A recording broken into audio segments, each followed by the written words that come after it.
Hello everyone, my name's Chris Hart and I'm associated with Manchester University Press, and I'm delighted that you're all joining us for what promises to be an excellent event for what is an excellent book, Digital Contention in a Divided Society, Social Media, Parades and Protests in Northern Ireland. Today's all-star panel includes author Paul Reilly and host John Costa. So everyone at the press is excited about bringing you today's event, but before we jump in, I'd just like to do some housekeeping. So on your screen you should see an event dashboard containing the option to raise questions. This is for you to type questions throughout the talk, which the panel will hopefully get around to answering during the Q&A section at the end of the event. So all I can say is please do ask questions, because from the events we've already run, I know that authors really appreciate that sort of feedback and interaction. So obviously I'd like to say a big thank you to the panel for participating today. It's so great to be finally doing this event. And so without any more from me, I'll now hand over to John. Hello everybody, and good afternoon to you from Leicester, where I am, at the Documentary Media Centre. I'm a freelance journalist and I run an independent museum, archive and library called Documentary Media Centre, and we're very interested in conflict reportage here. We have an archive for that, and I'm delighted to be here hosting this webinar for you with a very good friend of mine. We've become very good friends over the years, and Paul's actually now our researcher in residence here. Talking about his new book.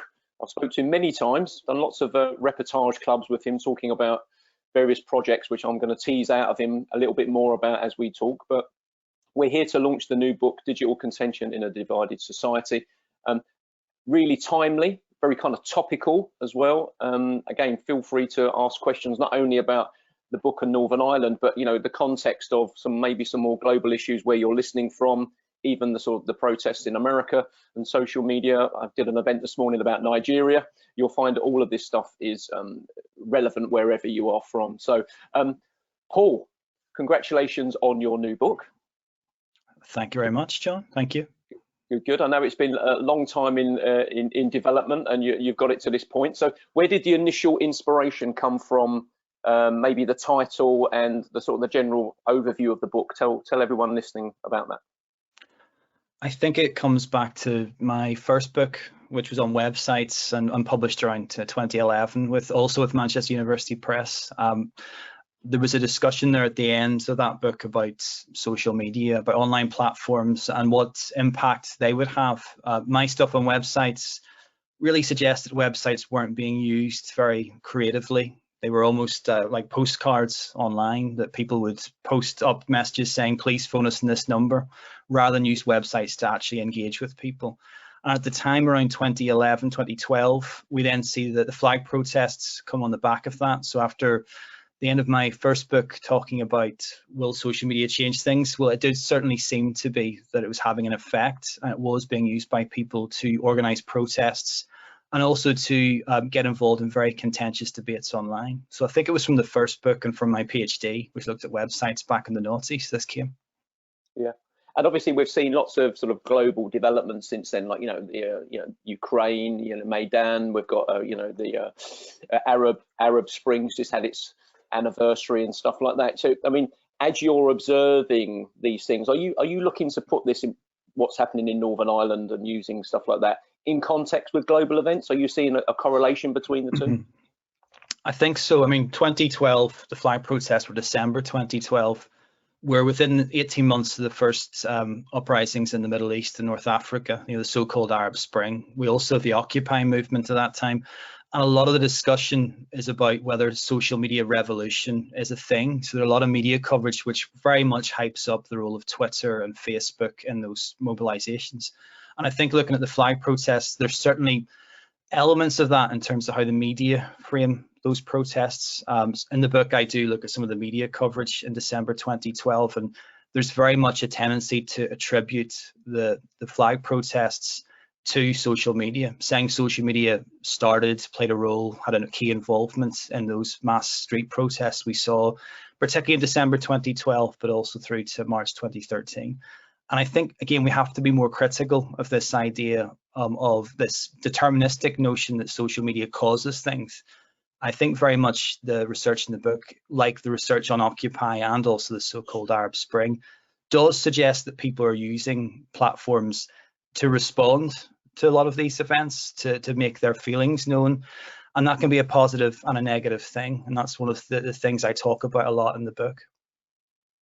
Yeah, I think just an analogy, and I'm sure it's a poor one, but I often look at things like, you know, guns don't kill people, people with guns kill people. And it's a little bit like social media doesn't start a revolution or you know, harm people, you know, that are being trafficked or abused. It's people using that medium. I mean, it's how do we get people to realize that maybe what they would do in the street that would get you a sock in the mush, maybe suddenly doing it on social media means that, you know, yeah, you might get some feedback and stuff like that. That kind of stuff tends to stay there, doesn't it? Something you say in the street gets lost.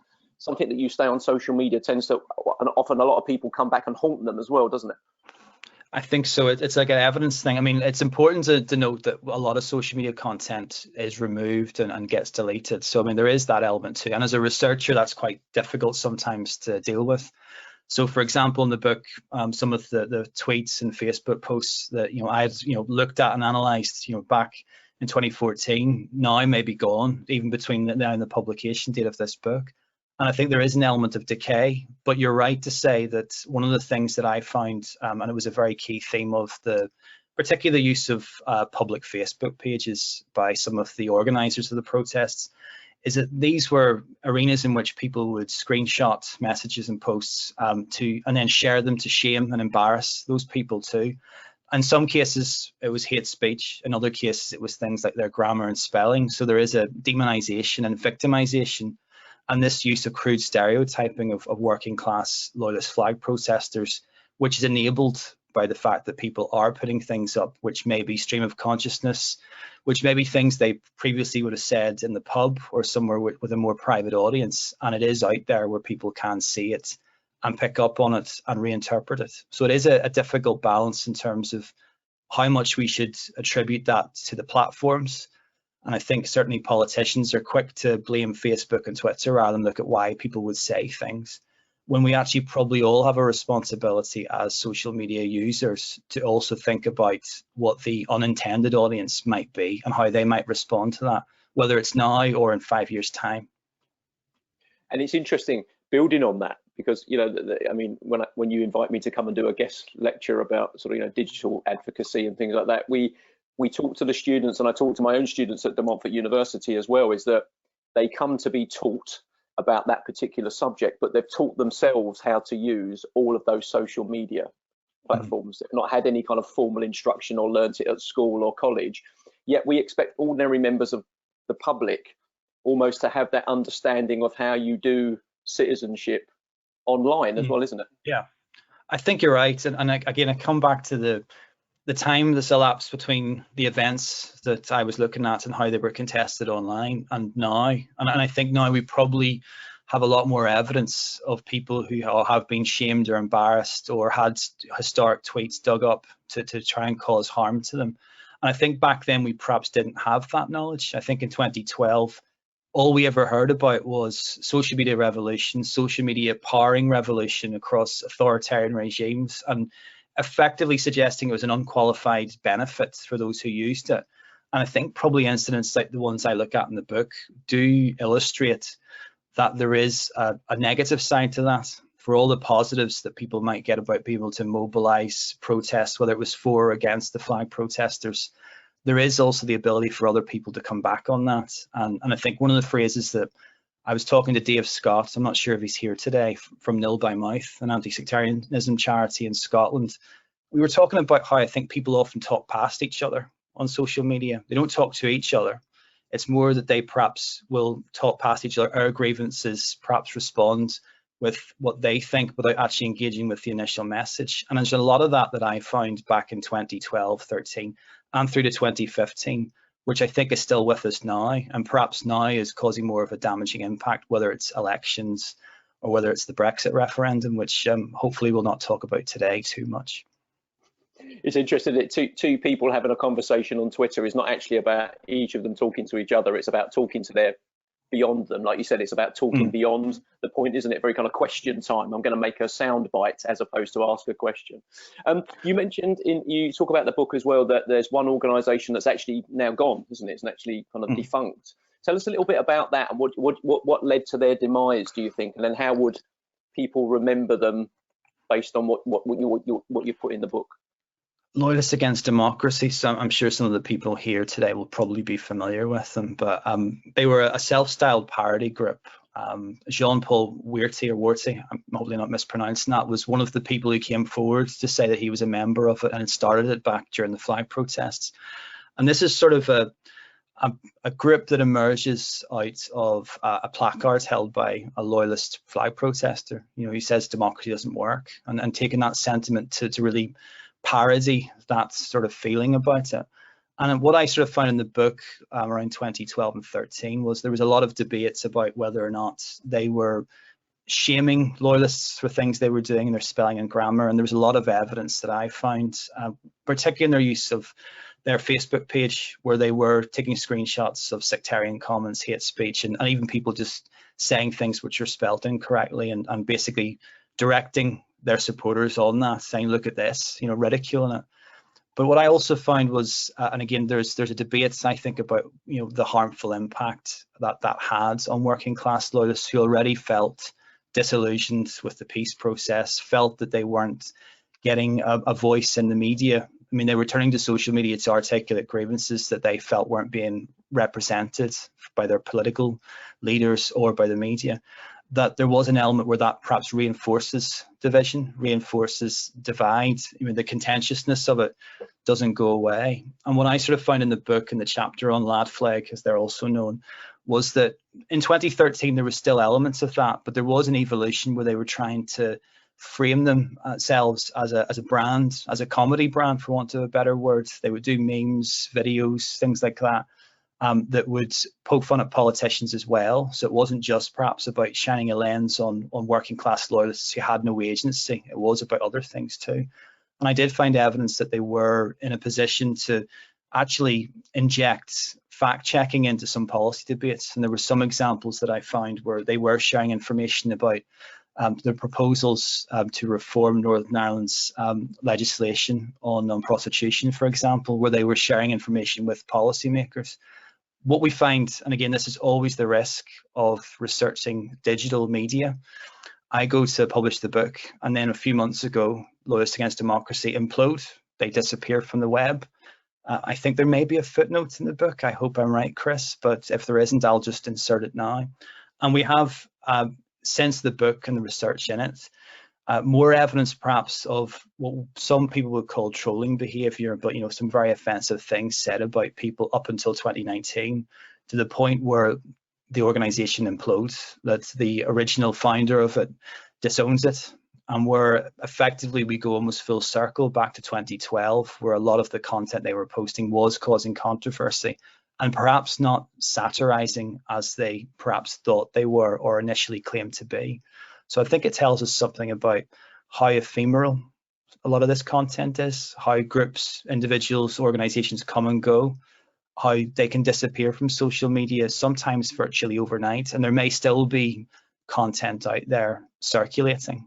And I think that does speak again to this issue about how social media doesn't in and of itself guarantee sustenance to organizations, actors, or people who want a platform.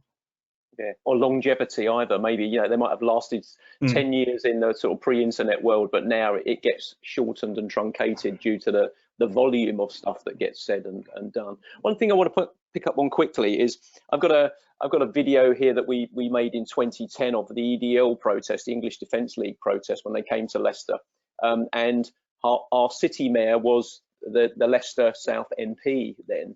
And it got a lot of traction at the time and lots of comments. And every now and again, something will happen where he's in the media, say locally, and comments get added to it. Did you find that when you were doing any of the research that as maybe the parade season on, you know, the flag things came along again each year, that comments were added to, and therefore you had to kind of work out which ones were the original ones? Not really. I mean, I think for a lot of stuff, because I was collecting it within a defined time frame, so it would usually be, in the case of the research I did on Twitter and the Ardoyne trade disputes in 2014 and 2015, I would collect tweets from within that sort of 48, 72 hour period afterwards. So it wasn't as big an issue for me in terms of the research. I think also by virtue of the fact that I started this research, I was collecting material in 2012-13. So again, to a certain extent, it's looking back at historic tweets, Facebook posts, YouTube comments. And of course, the problematic nature of that is if they're removed. And obviously there's some stuff there that even in that time frame are deleted. So we don't know what people said. So I don't think it's as much of an issue for the research in the book. However, I do think there's that issue about hashtags. I mean, flags, one of the hashtags that I looked at. So for those of you unfamiliar with a Belfast accent, if we can call it that, it was sort of, it was sort of taking the mickey out of that. It was sort of suggesting people would call it flag instead of flag. People would use that hashtag repeatedly. I think people often return to hashtags that are not bound by the time in which they're created to revisit things and to recirculate things. And I think certainly with the Ardoin, a lot of the tweeting would have that element of it, where would be people even resharing stuff from before that time period I looked at. And also there is that issue about, I think people reuse stuff a lot. The internet and social media are a great recycler. We do, I'm not just in shaming people, share things that we said or other people said, and then try and put a new twist on it. So we add things to it as well. So I think that's a recurring issue for any social media researcher looking at these sorts of events. Now, you mentioned Facebook and Twitter, and I know you've done an Instagram project as well. Could you just tell us briefly about that? Then I'll ask you a question about the future. So tell us a little bit about the Instagram project. Well, I think building on this work, I mean, one of the things that I think came out strongly in some of the work I did on YouTube is the importance of image, the importance of video, and also memory. And I'm thinking about memory of conflict. And one of the things that I've done since this work for the book was completed is to look at how the Troubles is memorialized on Instagram. So that was looking at old images of the conflicts that have been made available on Instagram and how people respond to it. There's a lot of work out there which talks about how people can essentially take images like that and then put a new narrative around them so they can almost reinterpret them. There's a lot of work on this, on visual communication analysis, that I've drawn on for this. And one of the things that I think is particularly interesting is this notion of there is some nostalgia amongst some of the people who share images, particularly those who were in the army or who were in the Republican movement, who would share images of the time, particularly the late 60s and early 1970s. There'd be a lot of images of British military personnel. They would share images that they'd taken while on duty in Northern Ireland. And there would be an element of them sharing that with people who clearly had not been around at that time.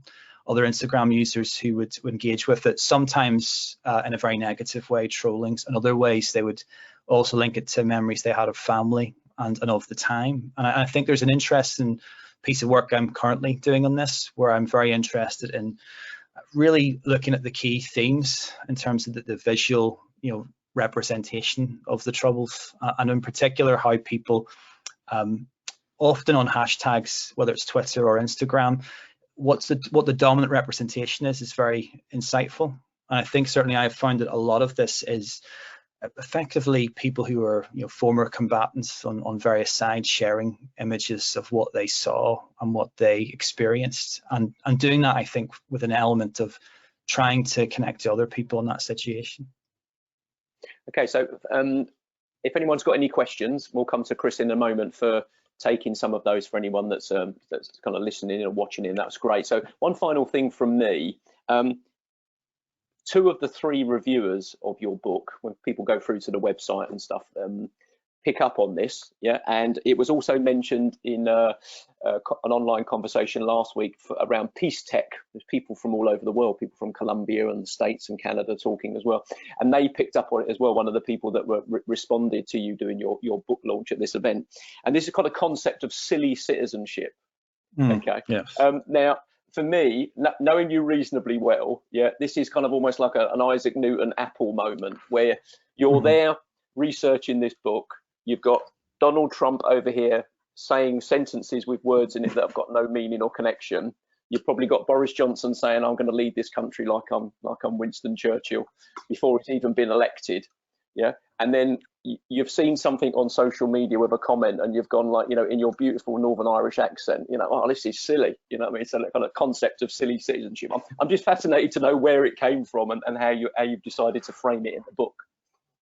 That's a good question. John Hartley in 2010, so really just before the events in the book, but also sort of at the sort of cusp of social media being more significant in most people's lives, talked about this sort of playfulness and how people engage with it, and it's been mapped onto how people do use memes and more irreverent activities online to engage in what can be political debates.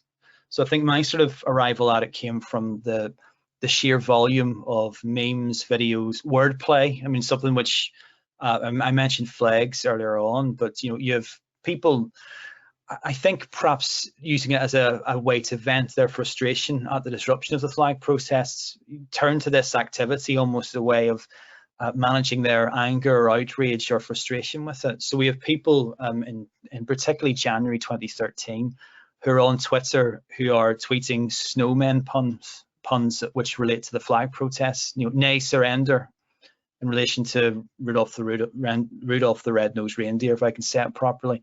And you have people who are taking pictures of snowmen and pretending they're members of the Orange Order in reference to the flag protests as well, which again, you'd have to sort of, it fits that category, I think, where it's not meant entirely seriously, but it is something which could be serious. And I think that question you referred to from a previous event, I think perhaps took a standpoint that we should be perhaps dismissive of that. And I would probably argue that we shouldn't. I think when people do share memes and share content like that, but it is directed at an event, whether it's a hashtag or an issue, that is still a contribution. It might not be a contribution that we can all relate to, like voting, joining a group, going on a march. But for a lot of people, that is how they engage with these sorts of contentious events. And my sort of feeling on it is that with Brexit in the last 12 months as well, think of the Irish Border Twitter account, for example. I mean, that there was an element where, yes, that was funny, but it was also highlighting some of the more ludicrous aspects of the negotiations last year about the UK's exit from the European Union, and also the implications for Northern Ireland in terms of its relationship with the South and also with the rest of the UK. So my kind of feeling on it, thinking back now, is that we will probably see more politicians engaging in this because it's a way of reaching younger people who might not be inclined to vote. It's a way of getting people who may not be very political at all to be political. And perhaps that's something, if it's channeled, could be constructive. And in the case of a divided society like Northern Ireland, I would argue it could be constructive in lots of ways, and perhaps getting people to talk about things which aren't about the legacy of conflict, talking about things that perhaps they have more commonality with others than they perhaps think. I suppose also it's the that kind of the role of comedy, isn't it? It's not just humour about non-stuff. It's the fact that we'd probably have to list like top 10 comedians, or you'd know who was left and who was right and where they stood with like Brexit and Trump and stuff like that. So in fact, sometimes in comedy, it's almost like a safe space in order to push those boundaries and point out the kind of the things that really are silly, to the point where it's actually sometimes people have actually noticed that, but it would never get reported on the news in that way. So that's how I kind of interpreted what you meant by silly citizenship, which is people having a say in the only way they feel capable of contributing, because they know maybe people are not interested in what they think anyway. I think, yeah, that's a good point. I mean, I think with the Irish Border one, I mean, there's a book that came out of that, so that, I mean, so people who do make careers out of that sort of activity, but whether it's parody or whether it's trying to use satire, I mean, I think probably the question for me is always, people might think it's satire when it's probably not. That's probably giving it a very elevated status when it might not be that. And I think I'm always sort of quick to sort of defend this notion that perhaps there's a dismissive attitude if younger people are doing that rather than voting or doing other things, that perhaps that's meaningless or less meaningful. And I think there is an element of that where we probably should pay more attention to it. And I think we are. I mean, researchers in social media do increasingly look at visuals, do look at Instagram, do look at memes and how these activities play out. My sort of feeling on it would be that certainly with some of the stuff that came out of Brexit, a lot of people probably coped with the last 18 months or 2 years by doing things like that. And I think even during the pandemic, a lot of people have turned to social media for support, and one of the ways they do is sharing content which perhaps is distracting, is playful, is comical, as a way of getting through it. And I think probably in contentious events, the more interesting aspect is, does it really impact things on the ground? Probably not. But what it does do is it does show people who are connected by emotion. And maybe that emotion might well be that they find humor in things which are quite dark. Something which there's a lot of research out there in terms of the Troubles and how dark humor was often a key way people dealt with that. And that humour connecting across that divide as well, doesn't it? That kind of the sectarian divide, or whichever way people are being divided, that kind of humour sometimes is a way of being able to do that as well, isn't it? Definitely. I mean, I think the one thing about looking back at 2013 now, though, is that to a certain extent, Loyalists Against Democracy framed themselves as equal opportunity satirists, but for most people, that's not how they perceived it. You know, they were targeting the Loyalist flag protesters almost exclusively at that point. I think Alan Maban, who's written a lot about this, you know, a blogger who's written extensively about this at the time, I think he had a really good phrase, which I think I have probably quoted or nicked for the book, but it was this idea that they were at their strongest when they were looking at politicians and looking up, and perhaps at their weakest when they were looking down and perhaps people who didn't have power and agency. So I think there is that issue about perhaps if it's directed perhaps at those that we should hold accountable, it can be more effective perhaps in perhaps painting a picture about whether politicians are doing the right or wrong thing. Yeah. Okay. So Chris, just coming to you quickly, is there if there are any questions, are you going to flag them up and let us know? Yeah. Sure, John. Yeah. So I've got a question. If people have questions, yeah, please feel free to send them in. Type them into the questions box on your dashboard. So the first question is from Jackie, who's asked, what impact would it have on social media discourse if anonymity was not allowed? Oh, good question. I think it would be mixed. I think mixed for the reasons that, I mean, there are many authoritarian regimes who do use social media to spy on pro-democracy movements. And certainly if we were to enforce a real name policy across the board, I think that would be very detrimental for activists and individuals who would be at risk of that censorship and arrest and possibly worse. So I think there is a difficulty here in that social media platforms are being pushed to be more accountable for what their users post and how they respond to it. But at the same time, they also seem to be aware that if they were to do this across the board, it would probably mean that you would be denying a very vital organizational tool to activists who really have no other means of getting their message out there and mobilizing support. So I think it's a difficult challenge for policymakers and also for platforms. And I sort of wonder, are we going to move more towards recognizing platforms as media outlets and making them more responsive for the content, rather than necessarily having them police the users in that way, where they would insist upon a real name policy and having that identification required to set up profiles?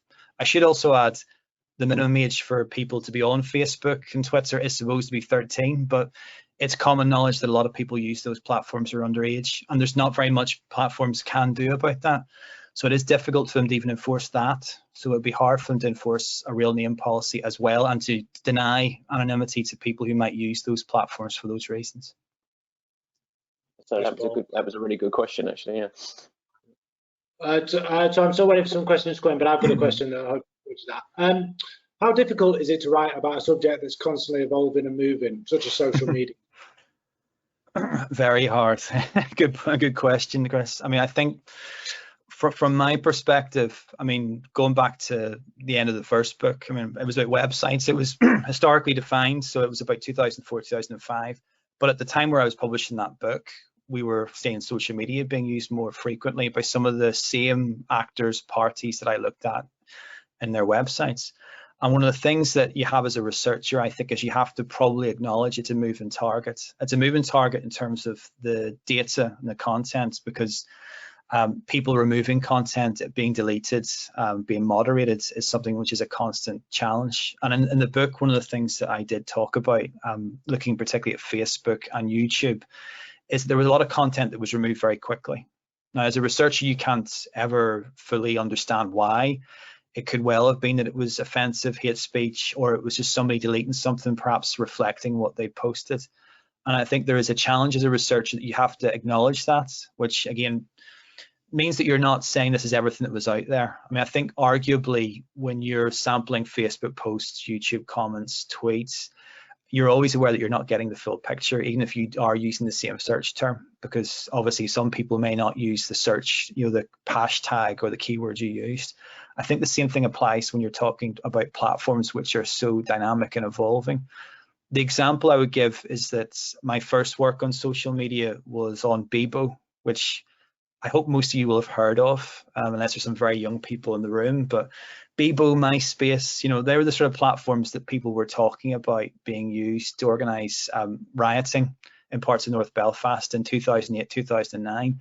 No longer in existence, Bebo, or if it is, it's not a very small usership. Whereas we have people who move from platform to platform. And I think looking at it now, I looked at Facebook, Twitter, and YouTube. I mean, for reasons that they are public, they're easier to access. What's going on on Instant Messenger, WhatsApp, Snapchat, even in recent years, it's much harder for a researcher to see, for very good reasons that people don't share that content beyond their immediate networks. They use these platforms for reasons of privacy. And it does make, as a researcher, you aware of how we don't see the full picture. I think we see sort of fragments of what is going on online. And also we need to acknowledge that. And I think that's something that's healthy. I mean, to say that, there are elements of this picture that we don't see, and that if we could get access to that data, great, but it's unlikely. We probably need to speak to people more about what they do on those platforms. And I think I'm very much a believer that qualitative research really offers insight that quantitative research at scale can't, particularly asking people why they posted content, why they did that, how they felt about it. You don't get that from just looking at text, I think. Yeah, that's good. Paul, just another one. All of the reviewers that I mentioned earlier as well all said about obviously the value of the book and how good it is and what it contributes and is a kind of seminal work type thing. All of which any of us that know you know to be true and accurate. That's great. Thank you. That's all right, mate. That's okay. It's the fact that it says also that it's a value to people that already know about this subject and those that are new to it. I mean, how do you pitch a book? As a non-author, how do you pitch a book where you're coming in as a researcher to appeal to maybe a wider audience rather than just your academics? How do you get those that are interested in that subject to be attracted to it? Is it in the title? What kind of approach do you take with how you write? I should probably say to you wait and see after this, but no, I think in all seriousness, I think my approach towards this is that I think a lot of academic research is aimed at academics. I mean, there are reasons for that which are understandable, but also if we are thinking about the contribution to public knowledge, I think the way research is presented, the way it is written is important. I think books are important. I think there's a culture in higher education towards journal articles, things that are shorter in length and also in time frame to do. So there's an emphasis perhaps on having quicker outputs. I think books take longer for good reasons. And I think probably my approach towards this was, I think, aided by the fact that it was over several years that I did this research and wrote it up, that you're contextualizing things like the number of tweets that said that, or the number of YouTube videos that had that particular aspect highlighted. You're trying to tell a story. And I think as a qualitative researcher, one of the things that I'm very passionate about is the idea that we need to be able to engage audiences beyond the academy with what our research is about and how meaningful it is for it to have any impact on what people know about things and also how policies change. And I think that's something that has been very important in my work to date, particularly thinking about the conclusion. I mean, the sort of art of writing a book or pitching it. You pitch a book sometimes where you've done the data collection analysis before, so at that point you probably know what direction it's going to be.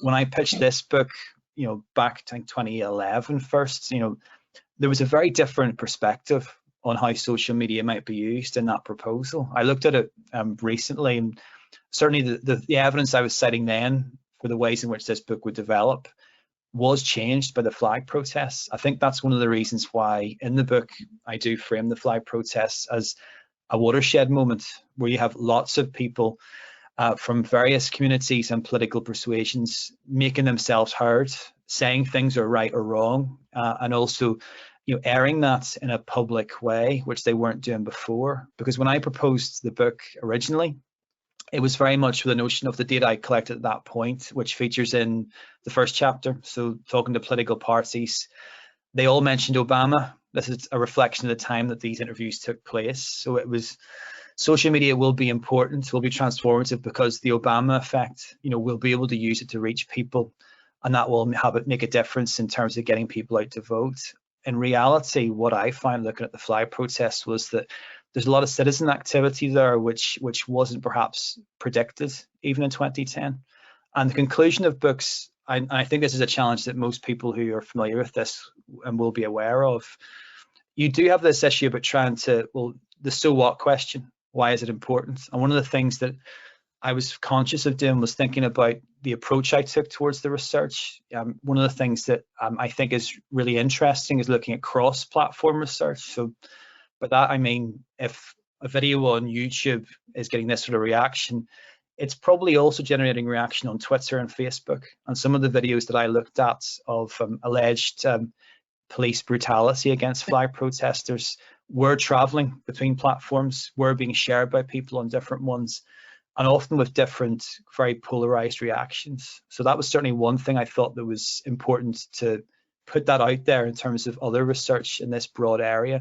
I think also the idea that one of the things that I was really conscious of was this peace building potential, and also thinking about, in particular, are people from different communities engaging with the other community on social media automatically a bad or a good thing, or is the reality probably that it's exposing people to different viewpoints they weren't exposed to? That can be positive and negative, and people having a voice, I would argue, is more positive than negative too, because I think this notion that, well, people should be responsible for what they post online and what they say. They also do have a platform that they did not have when we just had newspapers, television, and radio. And I think that's something that we should value. And I think as a society, we should probably be aware that while there should be limits in what we do and what we say and how we express ourselves, it is still a valuable way for people to make themselves heard. And that's something that in the book, I think, cuts across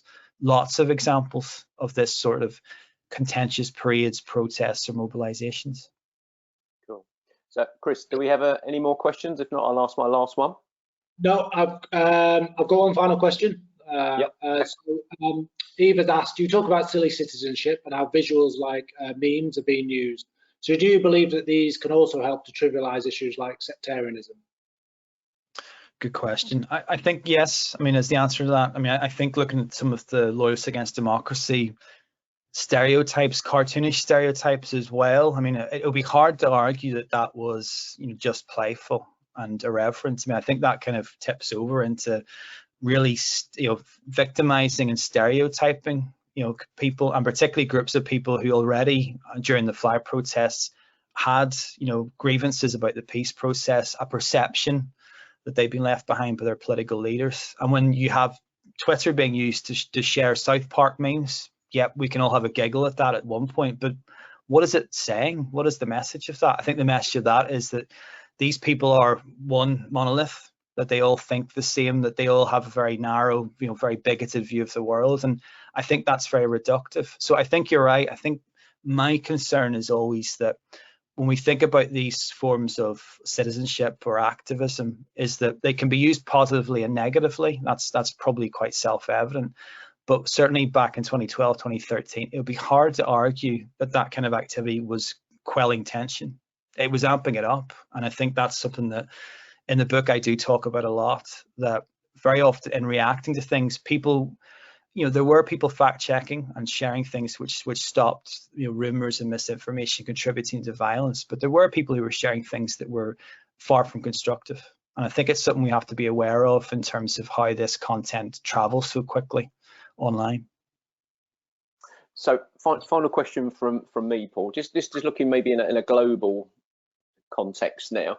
If we were to pick another 10 divided societies that we could agree on, and you were to do a similar kind of research, write the book as you have around things that are contentious for that community, for example, whether it's religious festivals or whether it's based on which side of the river you're from, football teams, and anything like that kind of divides societies. Do you think that there would be a similarity between all of them, in some players are using it in order to advance the negativity, some are kind of just being like jokey, that kind of silly citizenship? Do you think there's a connectivity between like the humanity of how people are using social media everywhere, or is it different from what you've seen in Northern Ireland?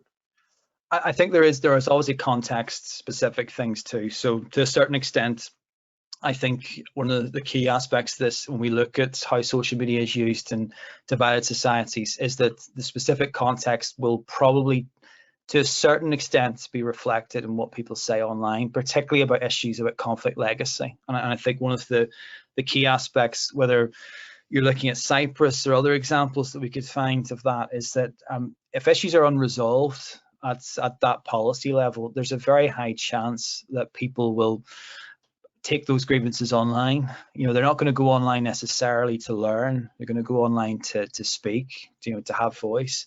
And I think there is similarities in terms of, I think social media provides the space, the communicative space and platform for people to do that, which they didn't have before. So I think there's commonalities in terms of that. I'd also argue, though, that it's very easy to be very negative and say social media is a propaganda machine. It's a machine of hate. These things are undeniably true. We have a lot of evidence of that. But there are people who do subvert that and do use social media in ways which are more constructive and have more peace-building potential. And I think in every society where, for example, social media has been used in peace-building initiatives, they have reported that there are benefits to this in terms of contact with people they would not have contact with in physical spaces, which they do have online. There are people who do have a keen awareness of how misinformation and disinformation can exacerbate tensions, can cause violence. I think there's an increasing awareness of that as a threat to how social media feeds into these processes. And I think for looking at Cyprus, for example, there's a lot of work there on peace tech, which does very much see it as something that it's about building communities that cross divides, and also about perhaps taking an approach that if we can quell information which might cause harm, that is a peace building positive, not a negative. So I think there are certainly common things there we can draw out in terms of good and bad. And I don't want to be wishy-washy, as an academic frequently is, and saying it can be used for good and bad reasons and to think about platforms in those ways. But it's undeniable that there are positive aspects to social media too. And I think one of the key aspects of the final chapter of the book that I was reflecting on, so not just on parades and protests, but was this idea, if you can move people on in post-conflict inverted commas societies where they do have common interests, that usually is online driven. A lot of people engage with campaigns, whether it's about reform to abortion laws in Ireland, north or south. Those campaigns have gained a lot of traction with young people online that they perhaps wouldn't have had if it was just via the news media. And that can be valuable if you're trying to move people past conflict, but it is a difficult process.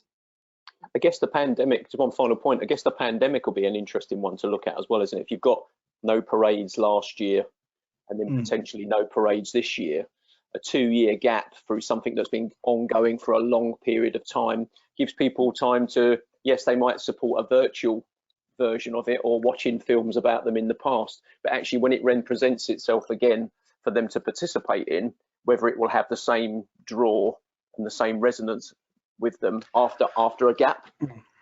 That's a good point. I know this at the 12th of this year, there was a lot of debates about, whether or not people should do things at home, or some people did want to have socially distanced parades. So, there was some controversy. I think there may even have been a few parades that were held where people were kept apart like that. I suppose my issue is that the pandemic and the legacy or impact of it, for most people, what they couldn't do in 2020 is something they want to do desperately in 2021, supposing, of course, that infection rates fall, and the vaccine obviously has an impact on that too. So I kind of wonder, my impression would be these issues haven't went away. I don't think because there's a more pressing issue which perhaps should unite people. I mean, certainly if we look at the US most recently, we've seen a lot of evidence that polarized partisanship gets worse during a pandemic, where you think people might put those differences aside and might want to be more cooperative with people who have a different view. I think that a lot of the issues that I talk about 2012 through 2016 in this book are still there. You know, I don't think they've been resolved, and I think that gap or that vacuum does leave open the possibility that when people are able to congregate in large numbers, that we do still have protests around parades. We still have issues about conflict legacy, which people are still very angry about, particularly how to deal with victimhood, which hasn't really been addressed by policymakers. That doesn't go away. I think arguably what we've seen online are people still talking about those issues, even though there aren't physical protests or events that they can turn up to make their voices heard. So in some ways, these have been spaces in which people are having those conversations still because they can't have them in person. So I kind of wonder what will happen maybe when we are out of the pandemic, but I would suspect that a lot of the issues that I looked at are still going to be pressing. So final comment from you. First book about websites, Northern Ireland. This book about parades and protests. You've done a project around Instagram. What's next? Oh, good question. I don't. I mean, you're asking me for a trilogy already. I mean, I think one of the things I'd be curious to do is to come back to. I think one of the things I enjoyed about seeing this to fruition was that there is a reflection on what research I was doing on websites too. You know, I think I look at research very much as you're adding to a body of knowledge, a body of work, and I think it was very good for me to go back to some of the things that I was talking about social media's impact back in 2010, and I think a lot of those assumptions that I probably had were proven incorrect by virtue of what happened with the flag protests. I do wonder with, particularly now we're into the the 100th-year anniversary of Northern Ireland, and there's a lot of contention about how that should be marked, not just about COVID, and also with the sort of fallout from Brexit. I think we are seeing already some evidence that dissidents on both sides are using social media spaces in which they do articulate their opposition to things like Brexit. And I think even yesterday in the news back home, there was an article about the police monitoring loyalist dissidents on social media and their plans to basically through protests to make their opposition to the protocol, obviously the so-called border in the Irish Sea, to make that known. So I was interested in that and thinking we may not be talking about Orange Order protests or the flag protests, but there's still a contentious issue out there which needs studying, and it's certainly something that I hope to return to, perhaps looking at different platforms. And I'd be interested to see what platforms emerge after this that we'll be talking about as researchers and how people are using them. Brilliant. Well, listen, Paul, congratulations again on the launch of your book. I'm certainly looking forward to my copy arriving and putting it on the shelf in the Conflict Reportage Archive here and having it seen by students and referred to as well. Thanks to Manchester University Press for hosting today, and Chris for doing the webinar, and also for Jackie for the question as well. Really appreciate that, and hopefully everybody's found that really useful. And I'll hand back to Chris for any final comments. Thanks, John. Yeah, I mean, thank you. My final comment is just to say thank you to you both, John and Paul, for an excellent talk. But also thank you to everyone who attended. My final comment is if anyone is interested in getting hold of a copy of Paul's book, an email will be coming out tomorrow with a very healthy discount in there to purchase your own copy. That should be coming out sometime tomorrow. But yeah, I just want to say thank you to everyone who's turned up, and have a good day to everyone. Thanks, Paul. Thanks, John. Thanks, everyone. Thank you. Thank you.